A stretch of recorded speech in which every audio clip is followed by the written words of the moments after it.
being with him for so many years, it's amazing to see a kid from a man to a grown man.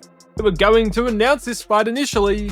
DV allegations dropped. Tank was arrested, and it was once again put in doubt. The fight was canceled on Monday after a civil lawsuit filed by ex-girlfriend Courtney Rozelle accused Davis of battery and aggravated battery. Calvin Ford broke down in tears during a live stream after hearing about Gervonta Davis's arrest. This wasn't just a coach reacting to bad news, this was a father figure watching the child he raised slip into disaster. With his voice shaking, Calvin talked about their journey together from the streets, to the gym, to World Championship glory. He said he watched Tank grow from a troubled kid into a man, into a superstar, but now, seeing everything fall apart, it brought him to a place he never thought he'd be. The emotions were too much, and for the first time, Calvin admitted he feared their once unstoppable path had reached a heartbreaking end. Man, it's crazy. That's why I said this, you can't write this, man. You cannot write this. My experience being gone, and all the stuff that I went through, preparing me for where I'm at today. You know, man, Tank is older. He had the lessons, getting his lessons of what he got to do to take us the rest of the way. And this is his take us the rest of the way. Gervonta Davis has found himself in controversy more than once. Earlier this year, the mother of his children accused him of mistreatment, a case that was later dropped, but before the dust could settle, another woman filed a separate lawsuit, putting Davis back under the spotlight. Even though the first case was dismissed, the damage to his reputation was already done. For high-profile athletes like Davis, personal issues don't stay private for long. Every mistake becomes a headline, every allegation becomes a talking point, and every action inside or outside the ring is judged. His success in boxing hasn't protected him from public scrutiny or legal trouble. If anything, it's made everything louder for Davis. This is a harsh reminder that championship belts don't shield anyone from the consequences of their choices or the eyes of the world watching. Rematch never happened. The Paul camps still thought Tank is a big enough name regardless of his previous result to go ahead with this bout. But just as they were going to announce this fight initially, DV allegations dropped. Tank was arrested, and it was once again put in doubt.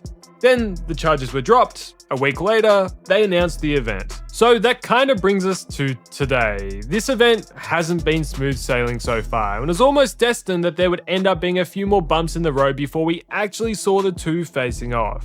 And about as big of a bump as you could really get has now hit the promotion. A civil suit has been filed against Tank, in which his ex-girlfriend accuses him of aggravated battery, false imprisonment, kidnapping, and intentional infliction of emotional distress. While it was also reported by ESPN that a report has been filed additionally with the Miami Gardens Police Department last Tuesday. However, as I'm recording this, there's yet to be any criminal charges. Now, these alleged incidents happened last month, which was after the announcement of the fight. You would think if you're Tank on the verge of the biggest payday he's ever gotten, he would be doing anything to stay out of trouble, yet he continues to find himself in negative situations again and again. But in saying all of this, everything at the moment is very much alleged, and I'm not really here to talk about the validity of these claims. What I am here to talk about, though, is the impact this might have on the boxing event in a couple weeks' time. Now, Tank vs. Paul, love or hate the idea of it, was definitely one of the most viewed fights of the year. Although there are rumors of there being poor ticket sales, the at-home audience... Boxing legend Roy Jones Jr. said that Davis has been dealing with problems for a long time, and this new lawsuit is just another blow. Jones explained that the timing couldn't have been worse. Davis was preparing for one of the biggest fights of his career against Jake Paul. The pressure was already sky high. And then the legal troubles hit. Everyone in boxing knew Tank had past issues. Jones said, "So while this situation isn't shocking, it's still devastating, and with the fight cancelled, Davis now faces two losses at once, his reputation and one of the biggest opportunities of his career." It didn't work out. Just what were your thoughts on that whole thing? Man, I really don't want to even have much to say about that, because everybody take it the bad way. But all I'm gonna say is this: Jake Paul knew what it was when he first signed the fight. This ain't the first time he had battery against a woman. You knew what it was when you first signed the fight. So don't get mad and cuss him out and talk bad about him now. You know what it was when you signed up for it. Come on, bro. You know what I'm saying? Let's not do that. I don't talk bad about him either, but don't do the dude like that. No, the dude having a hard time in his life right now. Don't just do him like that, you know what I mean? Because You knew exactly what he was when you signed him to fight the first time. All I gotta say. Tank's team has kind of been bringing that, like, talking about just some of Jake's past, and more kind of said that Jake said he's actually afraid to fight Tank. I mean, do you think it leaned a little more on that side, and they're just selling it the other way? I already know what it is. Like I said, I already know. I'll get into it, but no, we all know when young guys go through issues. That's Jake Paul also gave his take on the situation. According to Paul, Davis was completely sober during the incident, fully aware of what he was doing. Paul said there was no attempt to blame intoxication or avoid responsibility, but these claims are based on Paul's personal view, not legal evidence. Still, his comments add fuel to the fire, and in the world of boxing, where every detail spreads instantly, his words only increase the pressure around Davis. Paul's remarks highlight the constant tension. Fighters face personal demons, public judgment, and the weight of fame. No matter who you are, if you're in the spotlight, everything becomes a story. Was on Aiden Ross, and he shared a story about Jake Paul, about Gervonta, and he said, look, Aiden, it was 4:15 in the morning. It was 4 o'clock in the morning. Gervonta Davis was sober. He got sober into a car and drove out there at that hour to do this. This guy is extra bad. Let me repeat that. Let me repeat that. Jake Paul said that Gervonta Davis left his house sober and went to Tootsie's nightclub sober. I just want you to put your common sense hat on. How in the world would he know that? Does Jake Paul talk to Gervonta Davis? Did Gervonta Davis tell Jake Paul I was sober when I left the house? Did Jake Paul have a camera in Gervonta Davis's car? Did he have a breathalyzer in Gervonta Davis's car?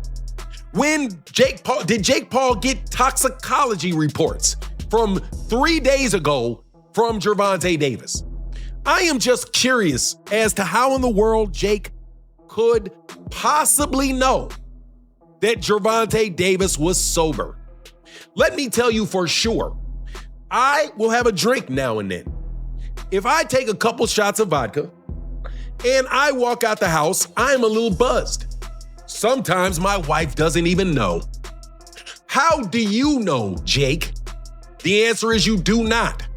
You are just trying to add something to the story to make Gervonta look worse. It wasn't enough that Gervonta Davis was And that's it for today's video. Stay tuned for more updates, more stories, and more breakdowns from the world of boxing. Make sure to like, subscribe, and turn on notifications. Until next time. There becomes a love and hate with this sport, when you're in it, right? I think fighters have always loved this sport itself. It's the bullshit that comes with it behind the scenes, dishonesty and shit like that. It can get on my nerve. Yeah. Not saying that's what Tank's situation is, just the sport period. I'm speaking on the sport, man. If people would be honest and jokers really take fights like they said they would, but behind the scene they not taking the fight, but on social media they won't take the fight. It's a bunch of bullshit, man. Mm-hmm. That's the shit that I don't like about the sport. And the promoters need to come together, man, and let the guys fight. Problem is, you need a fighter to carry each promotional company. The promotional company don't want to put their man in there with no real fighters because their company gonna flop. You know what I mean? Mm-hmm. So they won't that's why the big fights ain't having it. If fighters can take a loss and still keep on picking, all this new generation shit is crazy. I've seen guys with 10. I don't know if it's true what they said. I just know that they were saying he was showing up late to promo shoots and he was, just being a diva, just being a difficult person to work with. And the thing I always tell anybody, and I don't care what age you are, whenever you're working with somebody, when you're on a set, when you're in a corporation, whatever it is, the thing that will keep money in your pocket and always keep you working is when those individuals say, that person is a pleasure to work with. Mm. When they say you're a pleasure to work with, I promise you will always get phone calls. That's why I walk in the room. It's just my nature anyway, Because, just the way my anxiety's set up, I need to know who's who. So I speak to everybody. I look in everybody's eyes. I'm really observing to make sure I don't see anything bulging in any places where there might be pistols or anything else. But I'm saying hi to everyone. I speak to everybody in the room. I speak to everybody when I leave. I'm polite because I used to sell crack and work at Taco Bell, and I understand how much of a blessing it is to be in these positions. There's no way that I'm going to be, getting tens of millions of dollars like Gervonta Davis is and be acting like a diva. And I'm not saying he was. I'm just saying if the rumors are true. You know what I mean? If the rumors are true, because that's what I was told. And they said, I heard they were just looking for a reason to part ways. So, I mean, that's a good reason. I think he has a good point too. It's just like, he built his platform a lot, or Jake, on female fighters. Absolutely. So maybe he should support Gervonta because he supports the beating of women. Yeah, but not by other genders. Also, I got it. And also, too, maybe Tank isn't used to Nobody has paid people more money